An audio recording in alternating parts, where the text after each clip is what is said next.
¿Cómo están? Bienvenidos. Son las 8:02 y estamos comenzando Agenda Económica aquí en CNN Chile. Gracias por estar con nosotros. Tenemos 30 minutos de informaciones con lo más importante, temas que han marcado las últimas horas y otros que lo harán también durante el día. Adelantamos parte de la pauta para hoy. Vamos de inmediato a nuestros titulares para esta edición de día miércoles. Y vamos a partir, por supuesto, con la noticia que está más fresca, lo que ocurrió ayer respecto a la tasa de interés en nuestro país. El Banco Central decidió aplicar un nuevo recorte y llevó a 8,25%. Está en línea con lo que había planteado el Grupo de Política Monetaria, por ejemplo, este grupo de economistas independientes, algo superior a lo que estaba esperando la encuesta de expectativas económicas. De todas maneras, marca y refuerza esta idea de un recorte un poco más acelerado para la tasa de interés en nuestro país, en un contexto donde la economía todavía da señales de ir más lento de lo que se esperaba hace algún tiempo atrás. Hoy día además tendremos el informe de política monetaria, este informe que entrega 4 veces al año el Banco Central, que es una suerte de carta de navegación respecto a lo que está viendo para la economía, no solo en el momento ahora, sino también las proyecciones 2024. Será bien importante. Durante la mañana vamos a estar informando de eso también. Lo adelantamos ahora en Agenda Económica. Bueno, y en otro tema, la reforma previsional ya entra en una etapa distinta en su discusión en el Congreso después de que el gobierno anunciara indicaciones. Debería presentarlas hoy en la Cámara de Diputados para seguir tramitando esta iniciativa que establece una cotización extra de 6 puntos. Ahora, el debate a partir del anuncio que hizo la ministra Jara el lunes se ha concentrado en particular en el destino de uno de esos 6 puntos, que iría a financiar la Sala Cuna Universal y otras medidas para fortalecer la empleabilidad de las mujeres. Ese destino específico es lo que ha generado controversia. En la oposición critican la medida, dicen que no corresponde financiar este tipo de políticas públicas con cotizaciones previsionales. Otros defienden esta iniciativa. En una nota les contamos del contexto y el debate sobre este punto en particular de la reforma de pensiones. Y por otro lado, vamos a revisar también detalles de un ranking que publicó ayer el semanario The Economist, que ha generado interesante debate porque este listado que analiza las economías de la OCDE sitúa a Chile como la 7ª de mejor desempeño en este 2023 dentro de los países que están considerados en esta organización. La noticia ha generado amplios comentarios, evidentemente fue celebrado por los partidarios oficialistas. Otros ponen algo de paño frío respecto a la metodología que utilizó el semanario británico. De todas maneras, se da algunos antecedentes bien interesantes y nos permite comparar distintas variables que determinarían este buen desempeño, de acuerdo a lo que califica The Economist, para la economía nacional, a pesar de ciertos números que vemos acá en Chile y un debate quizás algo más pesimista en nuestro país. Ya les contamos más también sobre la publicación que hizo ayer este semanario. Bueno, y en los mercados revisemos algunos datos. Como siempre vemos qué pasa en los mercados a nivel internacional, a ver si podemos adelantar parte de lo que podría ocurrir el día de hoy, con ánimos mixtos en las distintas bolsas. En Europa, por ejemplo, hay una baja en distintos bolsas a nivel europeo. La de España, por ejemplo, la de Alemania también. La caída es de 0,10% en el ponderado de las bolsas europeas. Londres, por otro lado, está subiendo 0,69% a esta hora. Más temprano ya cerraron las transacciones en Asia.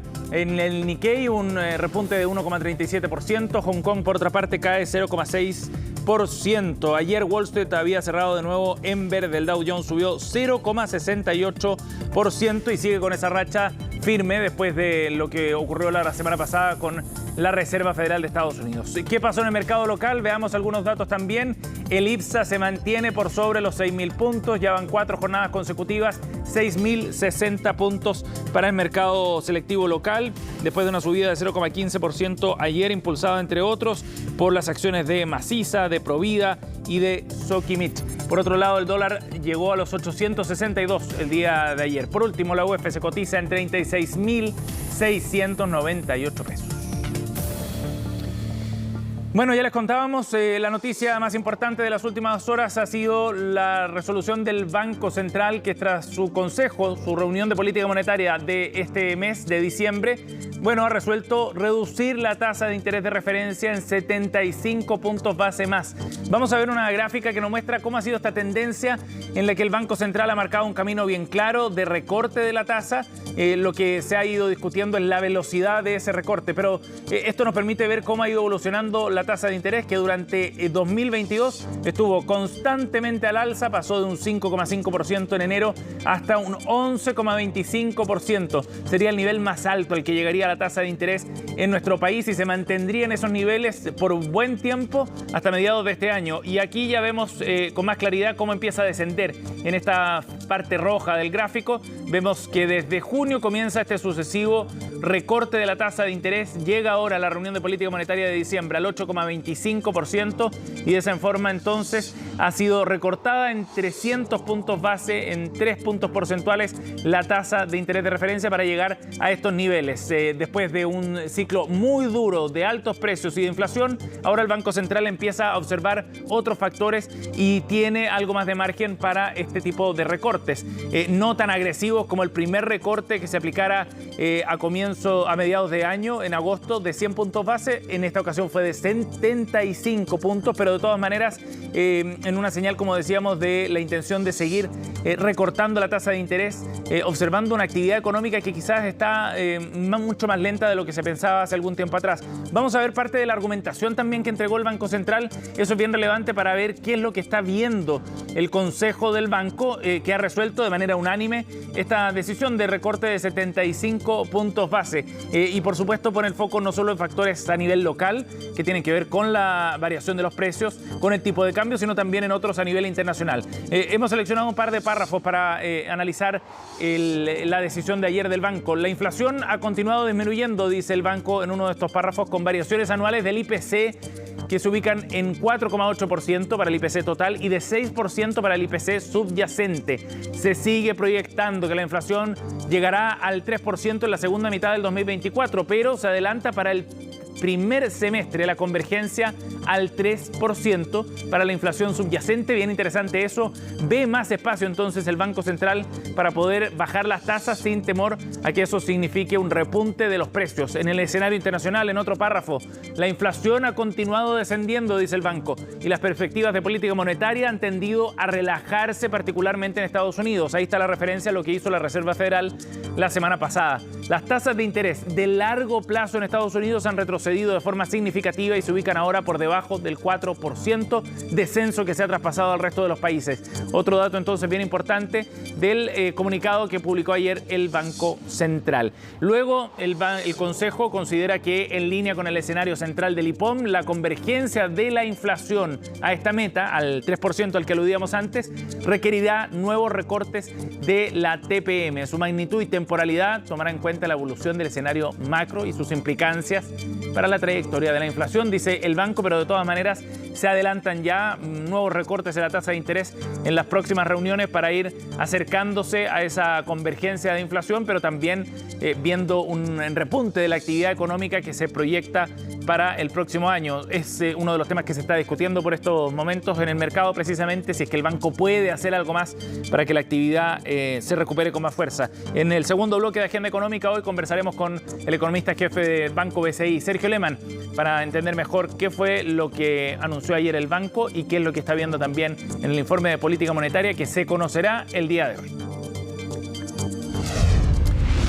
Bueno, 8:11 minutos. Vamos al ámbito político y a esta reforma de pensiones que ya entra, al parecer, en su tierra derecha en el trámite en la Cámara de Diputados. El gobierno presentaría hoy las indicaciones y uno de los puntos centrales del debate tiene que ver con el destino de uno de los 6 puntos extra de cotización. El gobierno está proponiendo llevarlo a financiar Sala Cuna Universal y otras medidas para fortalecer el empleo formal de las mujeres. Y eso abrió todo un debate. Corresponde destinar parte de la cotización a esos fines, es lo que cuestionan, por ejemplo, desde sectores opositores. En la siguiente nota vamos a ver parte de ese debate. Preferiría que fuera a mi cuenta el total. Que ese 6% vaya a un fondo común. Debiera irse el fondo 3.3. Que se vaya a las cuentas de cada persona. Hay de todo. Las opiniones sobre el destino del 6% de cotización extra para la reforma previsional han estado marcadas por la división y no solo en el mundo político. Luego de conocerse que el gobierno presentará indicaciones en la materia, los jubilados y futuros jubilados también definen sus posturas. Yo creo que debe ir a un sistema de reparto, que la cotización individual no satisface las necesidades que tienen las personas. Este aumento que se está discutiendo debería ir al fondo de capitalización individual de cada cotizante. Yo no estoy de acuerdo con el 1, 2, 3, esto de que tus cotizaciones sirvan para financiar otras otros planes como era el Sala Cuna y todo eso demás. No, yo creo que lo lógico es que ese 6% se vaya completo a la capitalización individual. Ese punto en particular ha sido blanco de cuestionamientos, ya que la propuesta que busca destrabar la discusión plantea que un punto porcentual se destina a fortalecer el empleo femenino, lo que considera financiamiento para Sala Cuna. Si las mujeres no tienen las posibilidades, más bien tienen dificultades de emplearse formalmente, porque son las que mayormente asumen las tareas de cuidado, particularmente los pequeños en salas cuna, entonces es fundamental que esto tenga relación con la mirada de seguridad social y de previsión social, el incentivar o el fomentar la empleabilidad femenina. Lo que se buscaría es mitigar la tarea de la crianza y los cuidados, que mayormente recaen en las mujeres, lo que se traduce en lagunas previsionales y, a la larga, en bajas pensiones. Se ha mostrado claramente, con evidencia, que es uno de los determinantes o causantes de la brecha salarial, que después se transforma en brecha de pensiones. Entonces, esto parece ser más claro y es un tema que ha estado en proyectos de ley en el Congreso y que nunca se ha podido avanzar. Por otra parte, que ese 1% claramente vaya a reducir, eliminar diferencias que se deben a diferente expectativa de vida entre mujeres y hombres, también parece razonable. Los cuestionamientos apuntan a una falta de foco por parte del Ejecutivo, además de que se ha señalado que este punto no se tocó en los diálogos de la mesa técnica que convocó el gobierno por la reforma. El uno que va a mujeres es solidaridad. Seguimos con la distribución 4-2, pero ahora es mucho más grave, en el sentido de que la verdad que se pierde un poco el foco. Yo no sé si estamos haciendo una reforma de pensiones o prácticamente a través de la reforma de pensiones estamos tratando de hacer una reforma tributaria. ¿En algún momento estuvo sobre la mesa una idea como esta que se haya discutido con ustedes, por ejemplo? No, y si hubiese salido hubiésemos dicho, estamos hablando otro proyecto de ley. A mí me extraña que el gobierno haga un desconocimiento de los principios de seguridad social. Yo no sé qué tiene que ver, ¿cierto?, el pagar Sala Cuna con obtener una mejor pensión futura. El punto que usted me pregunta de la Sala Cuna Universal jamás estuvo en la conversación. Puntos que la ministra Janet Jara salió a aclarar, aun cuando las indicaciones no se han presentado oficialmente. Pero nos parece muy importante que cuando se señala reiteradamente que hay que fortalecer la empleabilidad de las mujeres, mejorar las pensiones de las mujeres, se avancen en instrumentos que realmente puedan apuntar a la centralidad del problema. Y una de ellas es precisamente la baja inserción laboral de las mujeres con motivo de las tareas de cuidado que les asisten. Estos cambios no son unilaterales, son fruto de extensos diálogos que hemos tenido durante meses con distintos actores de la oposición, del oficialismo, del mundo de los empleadores y empleadoras y también del mundo del trabajo. Hemos logrado recoger estos elementos y con eso vamos a ingresar las indicaciones. Consideramos que es momento de tramitar, ¿ah? Y si hay diferencias y otras propuestas que se presentan en el trámite legislativo, ¿no? Pero ya pongamos manos a la obra. Llamado que el Ejecutivo vuelve a reiterar para destrabar uno de sus más emblemáticos proyectos. Bien, vamos a ir a otro tema y uno bien interesante porque ayer el semanario The Economist publica en su edición de esta semana un listado de las economías con mejor desempeño este 2023 dentro del segmento de los países de la OCDE, miembros de la OCDE. Bueno, y había en ese ranking, Chile aparece muy bien rankeado dentro de 35 economías contempladas en esta organización o que son parte de ella. La economía chilena aparece como la séptima de mejor desempeño entre todas. Y es un dato bien sorprendente por un lado, dado los indicadores que hemos visto de actividad económica, por ejemplo, acá en Chile, y sorprendente también a la luz de lo que se ha comentado este año, por ejemplo, que Chile será una de las economías de Latinoamérica que crecerá menos en este curso, en 2023. Ahora, es interesante también ver de qué forma está elaborado este ranking. The Economist lo que explica es que compiló información de 5 indicadores: inflación, la brecha de inflación durante este 2023, o sea, si es que se expandió o si es que se disminuyó, el Producto Interno Bruto o la actividad económica, datos de empleo también y de performance de los indicadores bursátiles locales.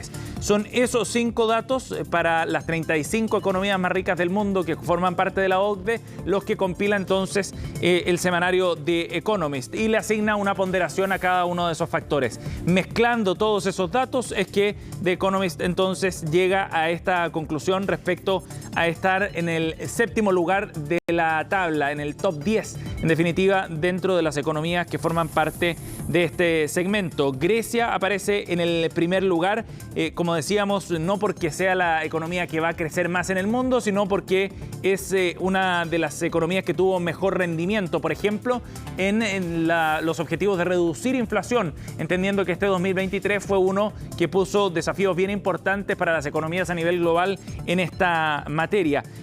Aparece también destacado otros países de la región dentro de este listado, pero el top 5, por ejemplo, está encabezado por Grecia, como decíamos, Corea del Sur, Estados Unidos en tercer lugar, Israel y Luxemburgo son los países que tienen mejor desempeño. En algunos casos hubo un mayor avance desde el punto de vista de acortar la inflación, de la reducción de inflación. Otros fueron más exitosos en la generación de empleo y otros a nivel bursátil. Pero en concreto sitúa a Chile en el 7º lugar, superando a otros países como Polonia, Irlanda, Dinamarca, que aparecen algo más rezagados. Finlandia, por ejemplo, una de las economías importantes del norte de Europa, está en el último lugar dentro de este ranking. Tema para debate, en todo caso, lo que plantea el semanario The Economist. 8:19, nos vamos a la pausa, ya seguimos con más.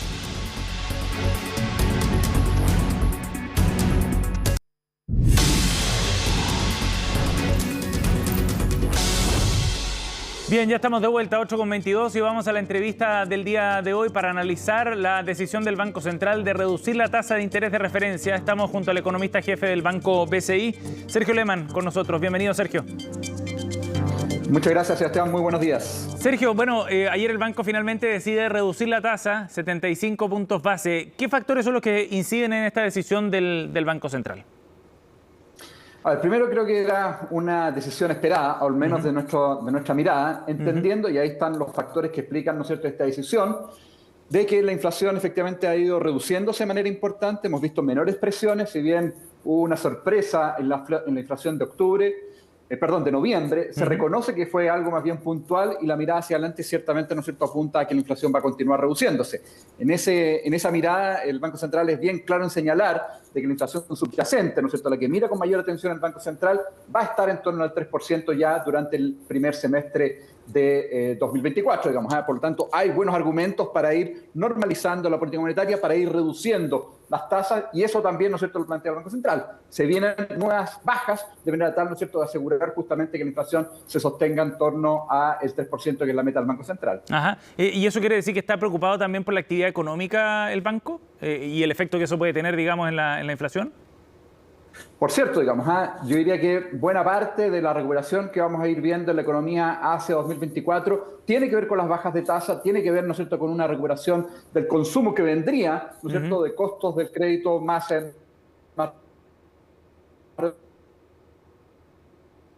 Sergio. Activa particularmente comercio, consumo, estamos en eso hacia adelante. Es necesario continuar con las bajas de tasa. Ajá.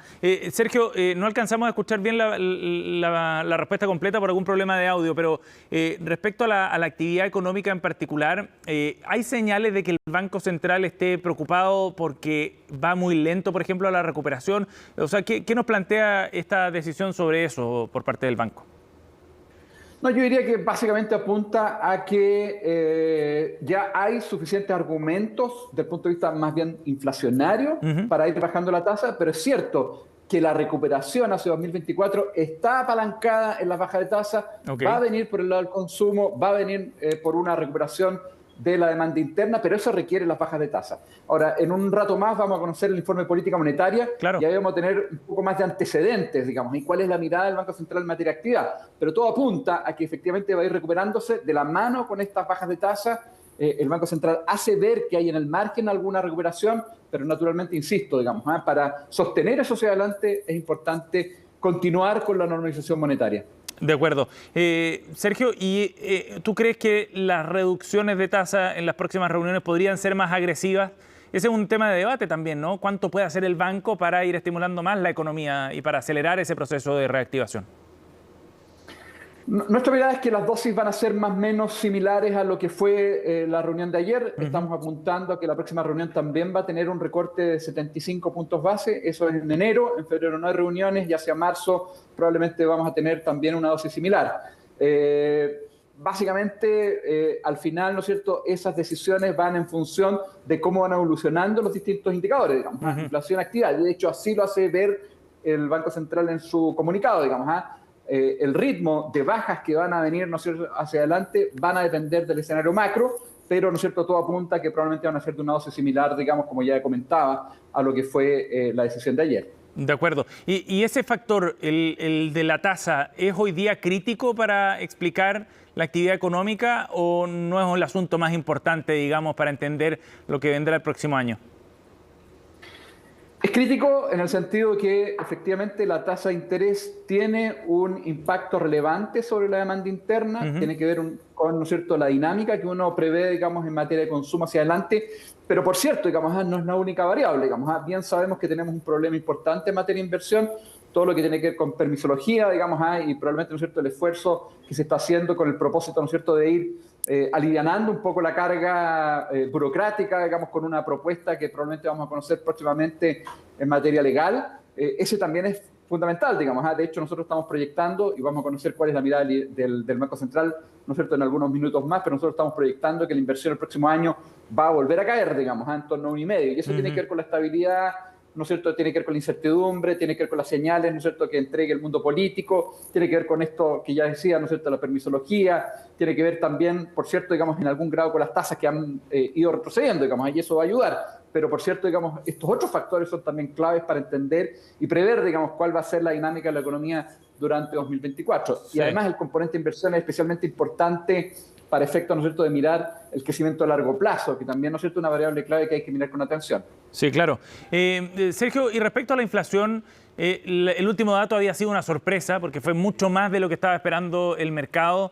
¿De qué manera procesa el Banco Central ese dato en particular? ¿Qué está viendo para la trayectoria? Porque ve la convergencia hacia la meta, digamos, de 3% bien encaminada, pero me gustaría entender mejor cómo procesaron ese dato específico.